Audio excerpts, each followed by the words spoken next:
বিরোধী শূন্য করতে চেয়েছিল বীরভূমকে, তাদের কি অবস্থা। তো পুরনো গতেই ফিরছেন ওনারা।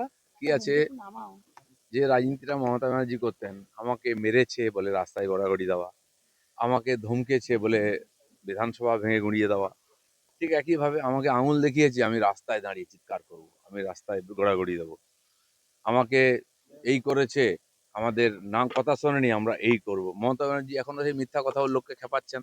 আমরা দেখতাম অনেকে বলতো যে আমাদের আল্লাহকে অপমান করেছে, উড়িয়ে দেবো, মুন্ডু উড়িয়ে দেবো, কেটে দেবো।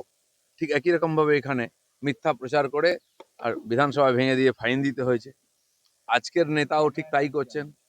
ভেতরে ইলেকশন কমিশন তাকে কি বলেছেন আমরা জানলাম না, উনি রাস্তায় নেমে চিৎকার শুরু করে দিলেন। কোনো ইস্যু নাই, বলার মতো লোকের কাছে কিছু নেই, মুখ দেখাবার জায়গা নেই। তো এইসব ধমকি চমকি দেওয়া আর সেই পুরনো আস্থা কুমোর থেকে নেতাদের তুলে নিয়ে এসে মুখ দিকে জেতার চেষ্টা হচ্ছে। বাংলার মানুষ অনেক এগিয়ে গেছে, তারা ভারতের সঙ্গে এগোতে চায়, তারা পেছনে তাকাতে রাজি নয়। টার্গেটও বেঁধে দেওয়া হচ্ছে 250 সিট।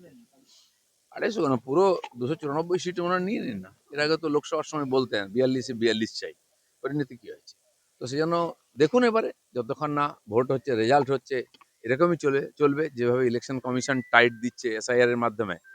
তারা বলেছিল একটা নামও বাদ দিতে হবে না, তাদের সামনে 58 লক্ষ নাম বাদ গেছে।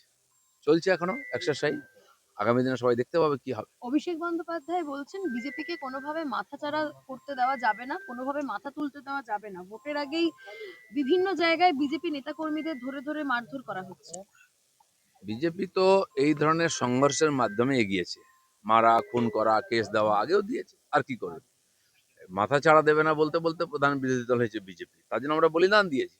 আমাদের কর্মীরা আগামী দিনেও বলিদান দিতে চাই, কিন্তু বাংলার পরিবর্তন করে আমরা ছাড়বো।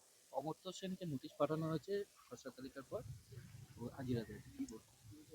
যেখানে নামের কোনো ভুল আছে, কিছু আছে, বা যারা ভোট টোট দেন না বহুদিন ধরে, সেই সব তারা যারা অনিয়মিততা দেখেছে, সেখান থেকে লোক দেখে করছে না, নাম দেখে করছে, ওরা পাঠিয়ে দিচ্ছে। আর বয়স্ক মানুষ যদি কেউ থাকেন, আমার তো বক্তব্য হচ্ছে তার বাড়ি গিয়ে ভেরিফিকেশন হওয়া উচিত। সবাইকে ডাকাতে হয়, কিছু লোক বসে র্যান্ডাম আর নোটিশ পাঠিয়ে দেয়। যারা পাঠাচ্ছে তারা তো কর্মচারী, তারা তো জানে না কাকে পাঠাচ্ছে। কিন্তু বিশেষ ক্ষেত্রে নির্বাচন কমিশনে দেখা উচিত, কোনো সমস্যা থাকলে বাড়িতে গিয়ে সংশোধন করে নেওয়া উচিত। চলতি মাসে সিঙ্গুরে প্রধানমন্ত্রীর সভা। এখন মাননীয় রাজ্য সভাপতি রাজ্যে রাজ্যে ঘুরছেন, আর বিরোধী দলের নেতা আমাদের, তিনিও জেলায় জেলায় সভা করছেন। তো জানুয়ারি মাসে সমস্ত জেলাতেই কোনো না কোনো নেতা সভা করে নেবেন। আর মাঝখানে মাঝখানে মাননীয় মোদিজি, মাননীয় অমিত শাহজি তারাও আসবেন, মাননীয় জগৎ প্রসাদ নাড্ডা আমাদের প্রেসিডেন্ট তিনিও আসছেন। তো বিভিন্ন প্রোগ্রামে সাধারণ কর্মীদের এবং সাধারণ মানুষ পর্যন্ত পৌঁছানোর চেষ্টা এই মাসে আমরা করছি। দিলীপ ঘোষের মুখে মন্ত্রী হওয়ার ইচ্ছা প্রকাশ করছে জনসভায়। অনেকে বুঝতে পারেনি দিলীপ ঘোষ কি চায়, এখন দিলীপ ঘোষকে বুঝতে সময় লাগবে। আমি বলেছি আমরা পরিবর্তন করছি, আমরা এখানে সরকার গঠন করব, মন্ত্রী মুখ্যমন্ত্রীও হবে এবং মানুষের জীবনের পরিবর্তন করব। দিলীপ ঘোষ মন্ত্রী হতে কেন, বুথ সভাপতি হতেও আসেনি, পরিবর্তন করতে এসেছে।